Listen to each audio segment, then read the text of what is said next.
Okay. Wait ka muna po ako.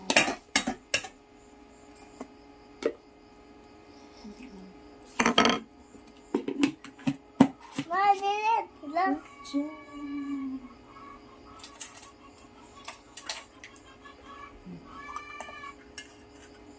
This is broken.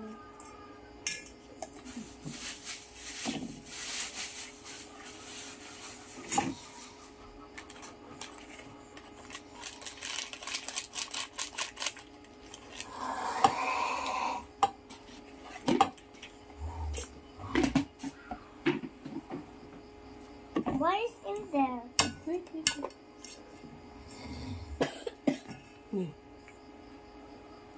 Mom, this is not the cornflakes.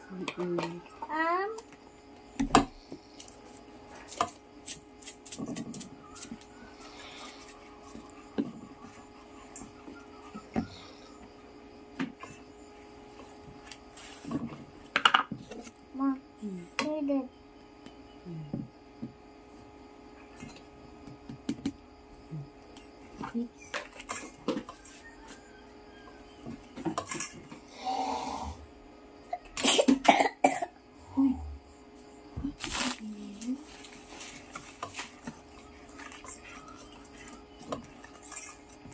Can I have? What is that? No, so the flower will be. Baby sound? I thought it was.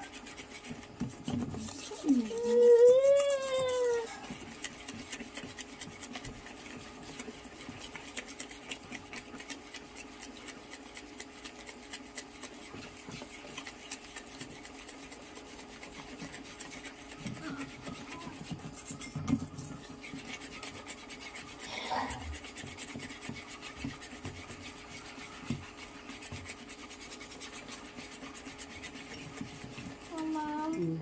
Listen.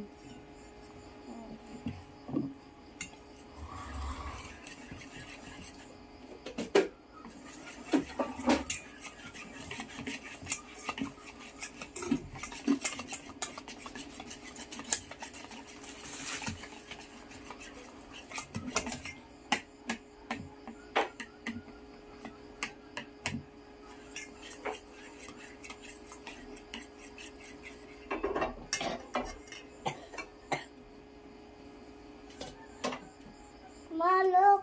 Look. Look. Look. Yeah.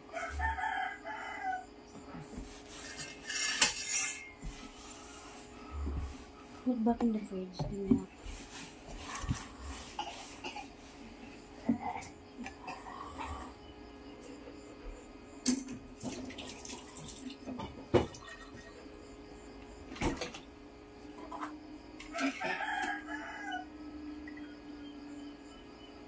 How many cupcakes? Only one? Only one? Try one first, okay? Try one first. Okay? Okay.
Second day ng pasok at ayan ang bata as usual, very excited na magpasok araw-araw.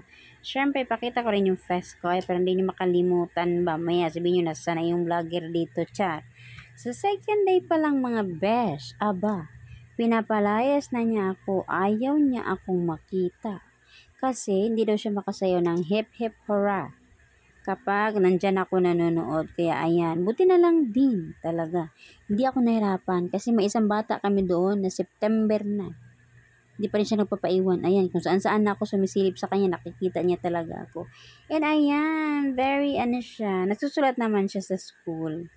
O, diba? Sipag magsulat kasi tinitrain ko talaga siya. So, pagkarating ng bahay, kumakain kami kaagad, tapos pinapatulog ko din siya pagkatapos kasi 'di ba maaga siya nagigising lagi, tapos pumapasok na sa school. Kaya ang ginagawa ko pagdating sa bahay, pinapakain ko siya para after kumain nakakatulog siya.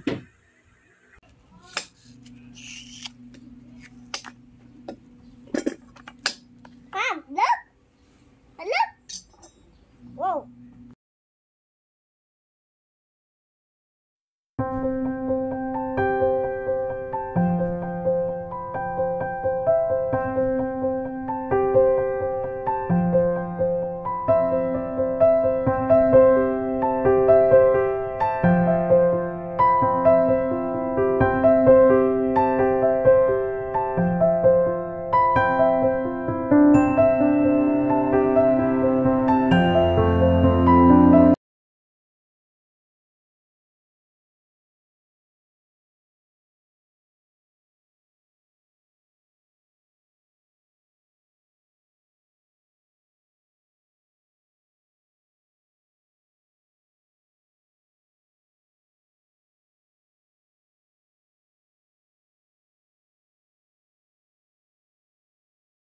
Ito yung unang araw na nilagnat siya na Webes to ng morning. So, maaga siyang gumising.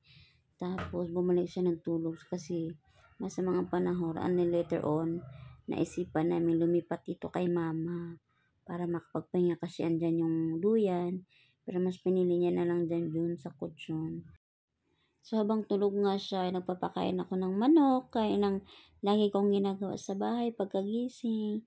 Tapos, nung nagising siya, nag-request naman ng choco milk, kaya kinuhanan ko na siya sa bahay at dinala sa kanya. So, dito, di ko na talaga alam kung anong gamot pa ang gagamit ko kasi kahit anong gamot ang ibigay ko sa kanya, hindi talaga magtigil-tigil yung kanyang fever, yung kanyang lagnat. Naglagay na ako ng ice sa pitchil, may cool fever na.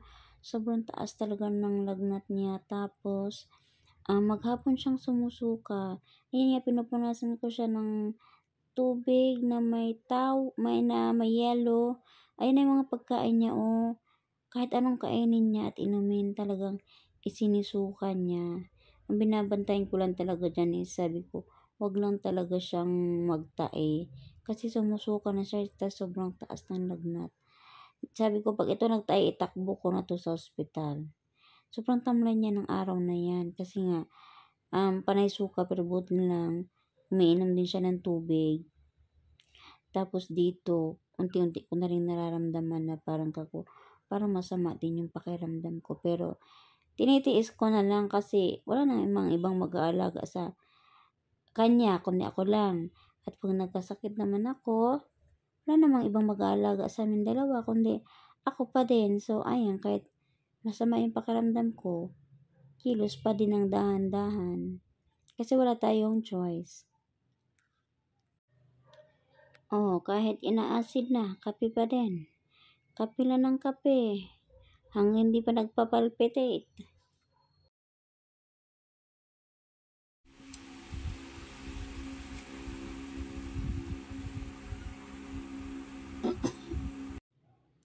So, ito naman yung araw na kung kailan siya gumaling. Ako naman ang tinamaan ng trangkaso. Alam mo yun, sobrang sakit ng katawan ko, ng likod ko, na hindi ko talaga maintindihan kung paano ko siya ipapahinga kasi kahit anong gawin ko, feeling ko yung likod ko matatanggal na sa katawan ko. Para na akong Dracula. Sabi ko nga kasi chinat ko yung kapitbahay, sabi ko, magpapahilot ako sa kanya sa mamayang gabi kasi kung walang maghihilot sa likod ko, dadalhin ko na yung sarili ko mismo sa ospital. Papa-admit ko na yung sarili ko sa ospital kasi first time ko guys magkasakit na yung tipong talagang ako na mismo nagsasabi guys, malakas ako, matibay ang loob ko, matibay yung katawan ko, kung kaya kong kumilos, kikilos ako. Pero itong time na to, parang feeling ko talaga hindi ko kakayanin. Kaya buti na lang, pinuntahan ako ng kapitbahay namin nung gabing yun. At hinilot niya likod ko kahit paano. Naimasmasan yung pakiramdam ko. At eto, kapag medyo na lumuwag-luwag yung pakiramdam ko, umiikot-ikot ako sa garden. Para alam nyo yun, hindi naman, ay ko kasing nakahilata lang kapag may sakit. Mas lalo ako nagkakasakit kaya kapag feeling ko, kaya ko maglakad-lakad, umiikot-ikot ako sa garden. Tapos yan na si Marius ng time na yan, magaling na siya. Pero tingnan nyo naman yung kanyang mata. Nakarating na nga ng Robinson yan. Pero bumalik pa din yung lagnat niya kinabukasan. Kaya nang bumalik yung lagnat niya kinabukasan, naisipan kong dalhin na siya sa doktor, ipa-check up. Sabay kami nagpa-check up. At yung check up nga namin, akala ko check up lang. Yung pala, diretso kami ng hospital kasi sa bahay pa lang nakita ko na parang ang putla-putla na ng paa niya. Kakupat parang wala ng dugo. Tapos parang medyo nag-yellowish na yung paa niya. Kaya sabi ko, sige magpa-check up tayong dalawa. Sabay na tayo. Tapos pinasa kami ni Doc para sa lab test sa dugo sa taas. And then since 40 minutes pa naman bago makuha yung results, sabi niya, mama mag-eat daw sa Jollibee. Kaya dinala ko siya dito sa Jollibee.